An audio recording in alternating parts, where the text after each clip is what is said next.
Gustavo Uribe está chegando com mais apuração, com mais notícia exclusiva para quem acompanha o Novo Dia da CNN Brasil. O presidente Bolsonaro, ex-presidente Bolsonaro, inelegível. Ainda tem a possibilidade de ele recorrer à Justiça Eleitoral, ao Supremo Tribunal Federal. A estratégia, imagino, esteja sendo desenhada, né, Uribe? E, enquanto isso, ele pode ter de arcar com uma conta, aquele Pix que divulgam por ele para depósito de dinheiro, para ajudar o ex-presidente a pagar multa porque visitou determinado estado sem máscara durante a pandemia e foi multado. Vão ter de reforçar a campanha pelo jeito, né, Uribe? Porque aquela reunião com embaixadores e a transmissão ao vivo da TV Brasil vão custar um dinheirinho bom, hein? Haja Pix, Colombo, haja Pix para pagar tanto gasto. A gente só tem dados, por enquanto, do que foi despendido aí com sistema de som, com telão, com, enfim, a questão que é menos custosa. Nestes valores, o cálculo feito pelo Tribunal Superior Eleitoral foi de R$12 mil. Ainda há a transmissão ao vivo feita pela TV Brasil, e é um custo alto de transmissão ao vivo, e também da estrutura do Palácio da Alvorada. O Ministério Público do Tribunal de Contas da União decidiu pedir, então, o levantamento do Tribunal de Contas da União do custo total, para saber se chega ao valor de 100 mil. Por que 100 mil? Eu explico. Porque há uma regra interna no Tribunal de Contas da União que se pede ressarcimento apenas de despesas maiores do que 100 mil reais. Quando são menores de 100 mil, o Tribunal de Contas da União avalia que é pouco comparado com o orçamento da União. A gente sabe que não é pouco brasileiro comum, mas por orçamento da União, e aí acaba não pedindo ressarcimento. Então esse levantamento deve ser pedido por meio de uma representação do subprocurador-geral do Ministério Público junto ao Tribunal de Contas da União, Lucas Furtado. Lucas Furtado, eu conversei com ele também me disse que nessa representação, que deve ser ingressada hoje, também ele pretende pedir os votos e na íntegra de Carmen Lúcia, Benedito Gonçalves e Alexandre de Moraes para tomar algumas decisões. Então é possível que, além de inelegível até 2030, e aí é uma questão, Colombo, que o Tribunal de Contas, que o Tribunal Superior Eleitoral vai ter de resolver, porque o Jair Bolsonaro fica inelegível até a véspera do primeiro turno de 2030. Então é possível que em 2030 ele possa ser candidato à presidência da República, mas eventualmente ele pode fazer campanha ou não, porque aí ficaria no período de inelegível. Então isso é uma questão que o Tribunal Superior Eleitoral vai ter de arbitrar depois com os recursos da defesa de Jair Bolsonaro. Mas além da questão, então, jurídica, ele pode também ter de arcar com as despesas deste encontro que foi feito em julho do ano passado. Ô, Uribe, eu estou procurando aqui agora no nosso portal uma apuração da Basília Rodrigues. Um minuto de licença aqui, só para pegar o celular, porque eu não estou achando aqui no nosso portal. Se o pessoal conseguir encontrar, eu só achei no celular, não encontrei aqui no nosso site. Tá aqui, claro. Já a gente espelha aí, mas a apuração da Basília, que conversou com o Valdemar da Costa Neto, diz o seguinte, deixa eu aceitar os cookies aqui. O presidente do PL afirmou à CNN que irá reunir dirigentes e políticos do partido na próxima quinta-feira em Brasília para reafirmar o papel do PL e da direita no jogo político depois da decisão do TSE na sexta-feira. Vamos traçar uma estratégia em todo o país, mais que nunca essa decisão vai unir a direita. Não concordamos com essa decisão, sabemos que não podemos fazer nada fora da lei, então vamos reagir. Bom,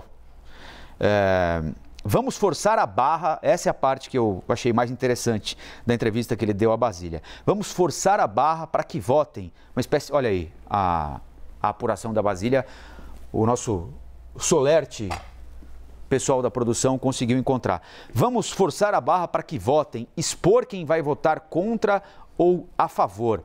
Um projeto de lei do deputado Ubiratã Sanderson, do PL do Rio Grande do Sul, que livra condenados por ilícitos eleitorais. É uma espécie de anistia para o ex-presidente Bolsonaro. É claro que o Valdemar da Costa Neto agora tem de demonstrar apoio, não, continuamos juntos, vamos em frente, estaremos sempre por aqui, conte comigo, etc. e tal. Alguma possibilidade de a Câmara, em algum momento, embarcar numa discussão dessas, Uribe? Nenhuma, Colombo. Conversei com lideranças partidárias da Câmara e do Senado Federal. Primeiro, não há essa possibilidade porque esse projeto coloca um marco temporal a partir de 2016. E é inconstitucional você dar, então, aí um salvo-conduto ou uma anistia a alguém por marco temporal. Tem de ter um motivo fático, ou seja, seriam condenações por determinado motivo. Abuso de poder? Então, aí você acabaria anistiando todo mundo por abuso de poder. Mas se houver o marco temporal, aí vira a festa da Mãe Joana, que é justamente o que esse projeto de lei faz. Dá anistia para todo mundo, sem levar em conta as condenações junto à Justiça Eleitoral. Além disso, caso houvesse um apoio maciço no Senado Federal e na Câmara dos Deputados, isso seria derrubado no Supremo Tribunal Federal, porque é flagrantemente inconstitucional. A Constituição Federal não prevê esse tipo de anistia por uma questão sem motivo fático, ou seja, por um marco temporal. Valdemar Costa Neto, que em entrevista aqui à CNN Brasil já reconhecia que Jair Bolsonaro não ficaria elegível para a próxima eleição de 2026. Tanto é que ele já dizia, não, temos plano B, temos Michele Bolsonaro, ao nome de Tarcísio de Freitas. E numa dessa, quando ele elencou esses nomes, ele não citou Jair Bolsonaro naquela época. Claro, cabe a ele, como presidente nacional do PL, defender Jair Bolsonaro.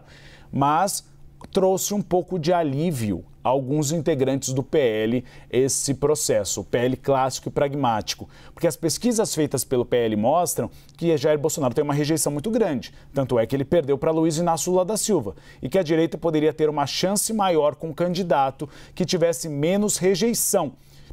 Principalmente dois nomes que são considerados favoritos de um perfil mais moderado. É o caso de Michele Bolsonaro e é o caso de Tarcísio de Freitas. Embora seja muito difícil descolar uma coisa da outra, não é, Uribe? É claro que ninguém sabe o que vai acontecer em 2026, tem um mundo para rolar daqui até lá, né? Vamos nos lembrar que em determinado momento o ex-presidente Lula estava na cadeia, condenado por corrupção. Hoje ele é presidente da República de novo, as punições foram todas anuladas. Então, esse exercício que a gente faz aqui, não é, tem de ser feito, é claro, mas temos de dar a ele o peso que é possível, porque o destino, já diria o poeta, né, Uribe, é muito mais forte do que qualquer outra coisa. Ninguém sabe o que vai acontecer amanhã. O mundo pode dar uma volta, capotar e a gente vai estar aqui, em tese, para discutir o capotamento do mundo e a reversão de tudo aquilo que se imaginava iria acontecer. Agora, é difícil imaginar, porque há essa busca, né, Uribe? Eu estava vendo os seus colegas de Brasília, os repórteres, analistas, especialistas em política, estudiosos. Olha, agora a direita precisa encontrar um candidato para chamar de seu, alguém que ocupe esse espaço.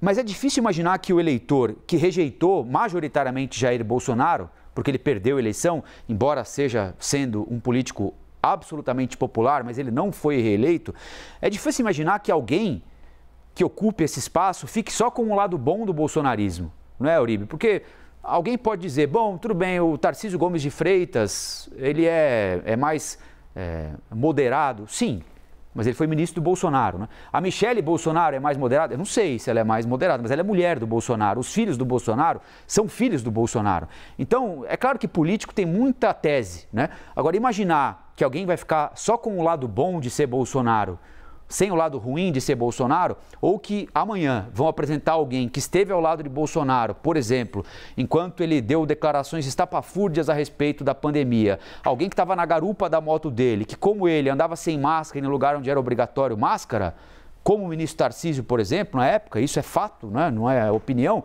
é difícil imaginar que essa pessoa consiga se descolar disso numa boa e transitar como se... Não, Bolsonaro, não sei do que você está falando. Aí também menosprezar a capacidade do eleitor, né, Uribe? É ser ingênuo demais, né? Porque na política qualquer gesto fica marcado. A gente fala, o print é eterno nas redes sociais e as fotos também. Costuma-se ter um equívoco, Colombo, quando se fala principalmente de Bolsonaro, de que ele é insubstituível. A gente tem que lembrar que a política nacional, as últimas eleições, são de um mesmo modelo desde 2006. Desde 2006 nós temos o candidato do PT e o candidato do antipetismo. Antes era o PSDB, depois foi Jair Bolsonaro. E nas próximas eleições nós teremos um novo candidato antipetista, seja bolsonarista, seja não bolsonarista. Então há uma avaliação feita por alguns analistas políticos de que Lula sai enfraquecido com Bolsonaro inelegível. Não é bem assim. A gente tem que avaliar que Lula é um fenômeno político e que sempre você teve candidatos contra o PT. Então, a dinâmica da política brasileira é o petista e o antipetista. E não faltam nomes para serem antipetistas. E aí você foi no ponto. Será que teria mais chances um candidato que não tivesse todo esse verniz bolsonarista, que fosse alguém que criticou Jair Bolsonaro, mas fosse de centro-direita? E aí a gente tem dois nomes que aparecem nesse radar. Um deles é Ratinho Júnior, governador do Paraná, e o outro é Eduardo Leite, governador do Rio Grande do Sul.